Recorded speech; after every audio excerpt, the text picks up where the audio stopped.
ಎಲ್ರಿಗೂ ನಮಸ್ಕಾರ. ನನ್ನ ಚಾನೆಲ್ಗೆ ಸ್ವಾಗತ.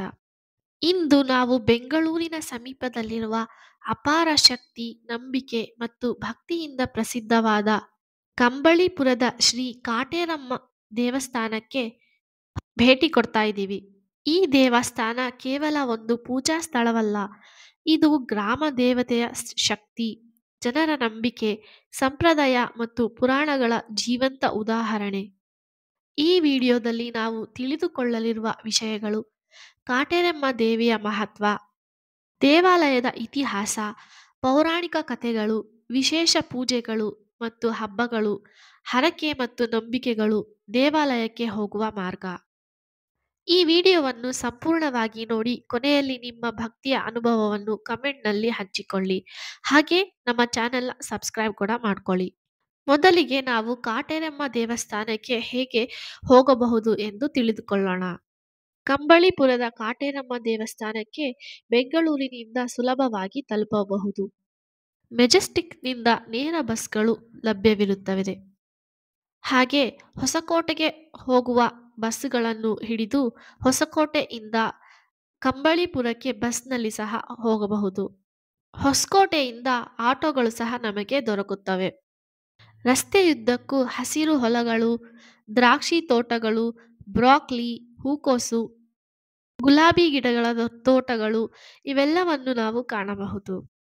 ಕಾಟೇರಮ್ಮ ದೇವಿ ಯಾರು? ಶ್ರೀ ಕಾಟೇರಮ್ಮ ದೇವಿ ಕರ್ನಾಟಕದ ಅನೇಕ ಗ್ರಾಮಗಳಲ್ಲಿ ಆರಾಧಿಸಲ್ಪಡುವ ಗ್ರಾಮ ದೇವತೆ.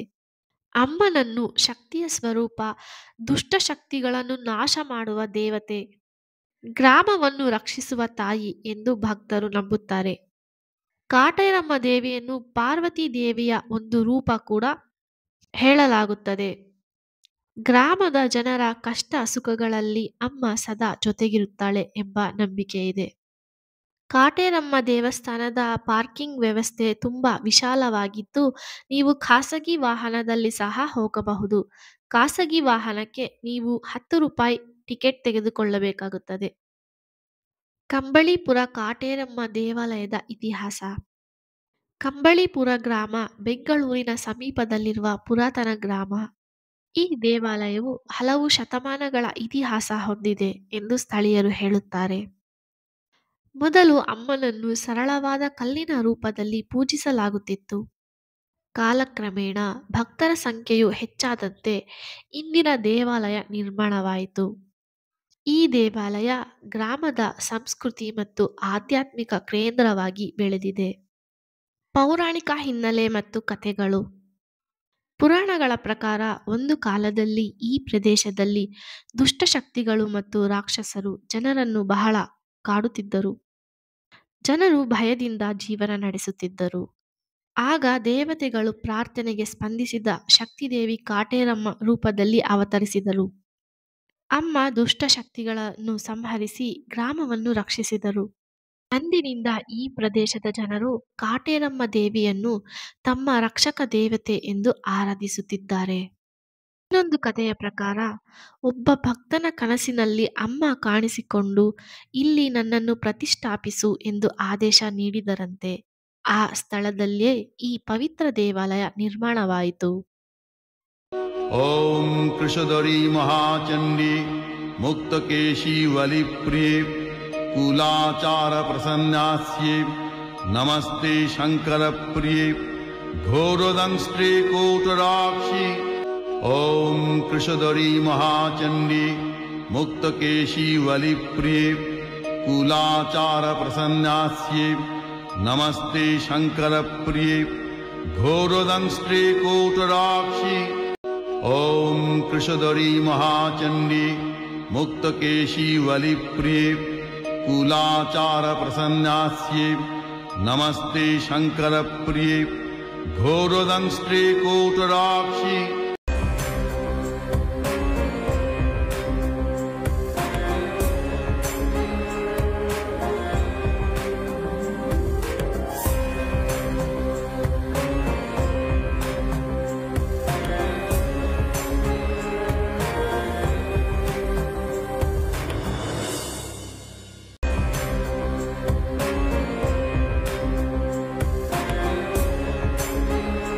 ದೇವಾಲಯದ ಪ್ರಮುಖ ವಿಶೇಷತೆ ಏನೆಂದರೆ ಅದೇ ಅರಳಿ ಮರ.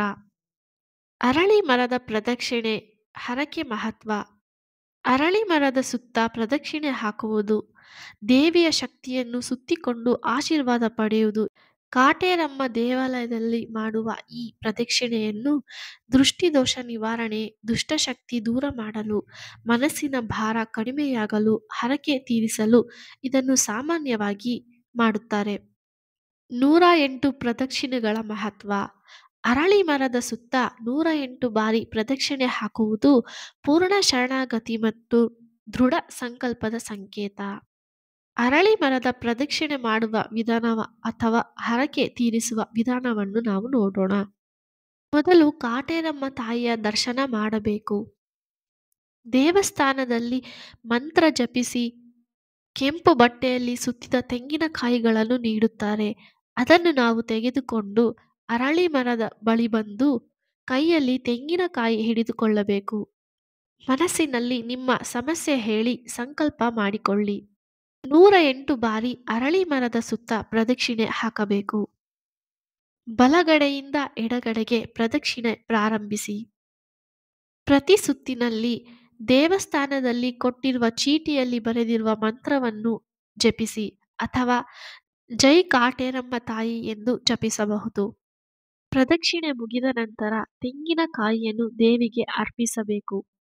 ಕೈಯಲ್ಲಿ ಹಿಡಿದಿರುವ ತೆಂಗಿನಕಾಯಿಯನ್ನು ಪ್ರದಕ್ಷಿಣೆ ಮುಗಿದ ನಂತರ ಅಲ್ಲಿರುವ ಅರಳಿ ಮರಕ್ಕೆ ಕಟ್ಟಬೇಕು. ಆಗ ನಿಮ್ಮ ಹರಕೆ ಪೂರ್ಣಗೊಳ್ಳುತ್ತದೆ. ಹೀಗೆ ನೀವು 9 ವಾರಗಳ ಕಾಲ ಮಾಡಬೇಕು. ಈ ಅರಳಿ ಮರದ ಕೆಳಗೆ 9 ದೇವತೆಗಳು ವಾಸವಾಗಿದ್ದಾರೆ. ಆ ದೇವತೆಗಳಿಗೆ ನಾವು ಸಂಕಲ್ಪ ಮಾಡಿ ಪ್ರದಕ್ಷಿಣೆಯನ್ನು ಸಲ್ಲಿಸುತ್ತೇವೆ. ನಾವು ಸಹ ಕಳೆದ ವರ್ಷ ಈ ಕಾಟೇರಮ್ಮ ದೇವಾಲಯಕ್ಕೆ ಭೇಟಿ ನೀಡಿ ಸಂಕಲ್ಪ ಮಾಡಿ 9 ವಾರಗಳ ಕಾಲ ಈ ತೆಂಗಿನಕಾಯಿಯನ್ನು ಕಟ್ಟಿದ್ದೇವೆ. ನಮ್ಮ ಹರಕೆ ಇನ್ನೂ ಸಹ ನೆರವೇರಿಲ್ಲ, ಆದರೆ ನೆರವೇರುವ ಹಂತದಲ್ಲಿದೆ. ಕಾಟೇರಮ್ಮ ತಾಯಿಯ ಅನುಗ್ರಹ ನಮ್ಮ ಮೇಲೆ ಇದೆ ಎಂದು ಭಾವಿಸುತ್ತೇವೆ.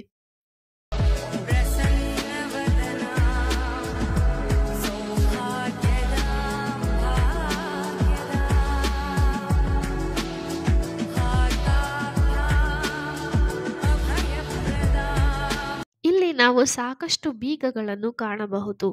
ಭಕ್ತರ ನಂಬಿಕೆಯ ಪ್ರಕಾರ ದುಷ್ಟಶಕ್ತಿ ಬಂಧಿತ ಆಗುತ್ತದೆ, ದೃಷ್ಟಿದೋಷ ಲಾಕ್ ಆಗಿ ದೂರವಾಗುತ್ತದೆ, ಕೆಟ್ಟ ಪರಿಣಾಮಗಳು ನಿಮ್ಮ ಮೇಲೆ ಬೀರುವುದಿಲ್ಲ. ಹೀಗಾಗಿ ಇದನ್ನು ಲಾಕ್ ಹಾಕುವುದು ಎಂದು ಕರೆಯುತ್ತಾರೆ. ಹಾಗೆ ಇಲ್ಲಿ ನಿಂಬೆ ಹಣ್ಣಿನ ದೃಷ್ಟಿ ಸಹ ತೆಗೆಯಲಾಗುತ್ತದೆ.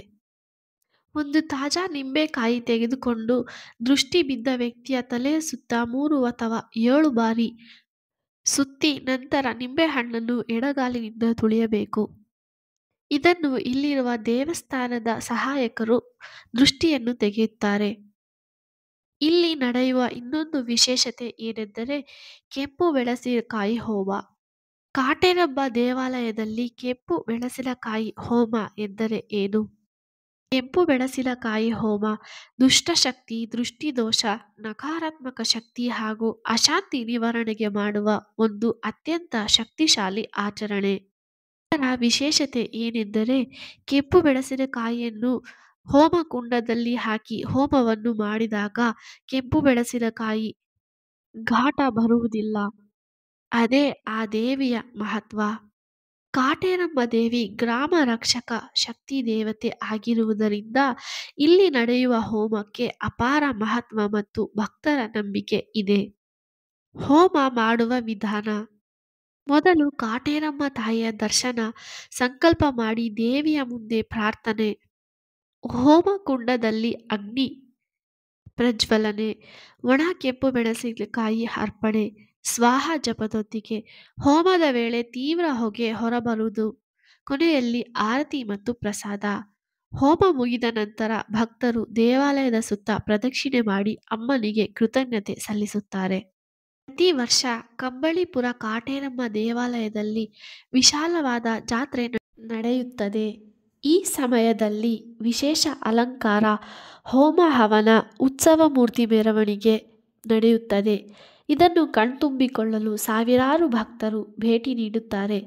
ಜಾತ್ರೆಯ ದಿನಗಳಲ್ಲಿ ದೇವಾಲಯದ ವಾತಾವರಣವೇ ದಿವ್ಯವಾಗಿರುತ್ತದೆ. ಸಾಮಾನ್ಯವಾಗಿ ದೇವಾಲಯ ಭಾನುವಾರ ತುಂಬ ಭಕ್ತರಿಂದ ಕೂಡಿರುತ್ತದೆ. ದೇವಾಲಯದಲ್ಲಿ 252 ಅಡಿಯ ಪ್ರತ್ಯಾಂಗಿನಿ ದೇವಿಯ ಮೂರ್ತಿಯನ್ನು ಕಾರ್ಯ ನಿರ್ಮಾಣವಾಗುತ್ತಿದೆ.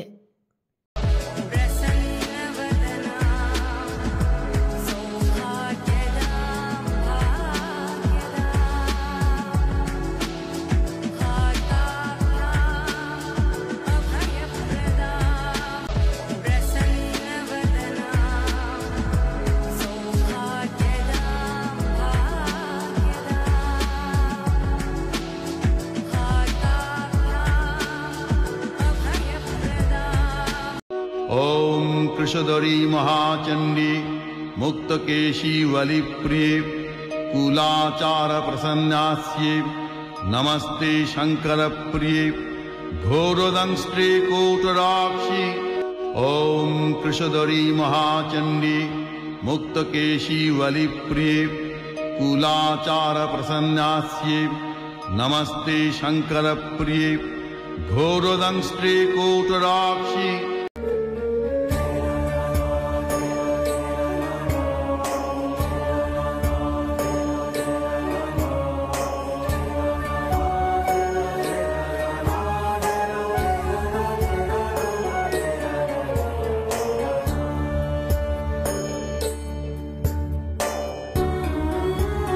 ಅಮ್ಮನ ವಿಗ್ರಹದ ಹಿಂದೆ ನಾಣ್ಯವನ್ನು ಅಂಟಿಸಿ ತಮ್ಮ ಸಂಕಲ್ಪವನ್ನು ಹೇಳಿ ನೆರವೇರುತ್ತಿದೆಯಾ ಎಂದು ಪರೀಕ್ಷಿಸುತ್ತಾರೆ. ಹಾಗೆ ಇಲ್ಲಿ ಪ್ರತಿನಿತ್ಯ ಅನ್ನದಾಸೋಹ ನಡೆಯುತ್ತದೆ. ಹರಕೆ ತೀರಿದ ಮೇಲೆ ನೀವು ನಿಮ್ಮ ಕೈಲಾದಷ್ಟು ಸಹಾಯ ಮಾಡಬಹುದು.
ಸ್ನೇಹಿತರೆ, ಕಂಬಳಿಪುರದ ಶ್ರೀ ಕಾಟೇರಮ್ಮ ದೇವಾಲಯ ಭಕ್ತಿ, ಶಕ್ತಿ ಮತ್ತು ನಂಬಿಕೆಯ ಪ್ರತೀಕ. ಮನಸ್ಸಿನ ಭಾರವನ್ನು ತೆಗೆದು ಶಾಂತಿಯನ್ನು ಅನುಭವಿಸಲು ಒಮ್ಮೆ ಈ ದೇವಾಲಯಕ್ಕೆ ಭೇಟಿ ನೀಡಿ. ನೀವು ಸಹ ನಿಮ್ಮ ಕುಟುಂಬದೊಂದಿಗೆ ಭೇಟಿ ಕೊಟ್ಟು ಸಂಕಲ್ಪ ಮಾಡಿ ಹರಕೆಯನ್ನು ತೀರಿಸಿ ಅಮ್ಮನ ಕೃಪೆಗೆ ಪಾತ್ರರಾಗಿ. ओम कृशधरी महाचंडी मुक्तकेशी वलिप्रिये कुलाचार प्रसन्नास्ये नमस्ते शंकर प्रिये घोरदंष्ट्रे कोटराक्षी।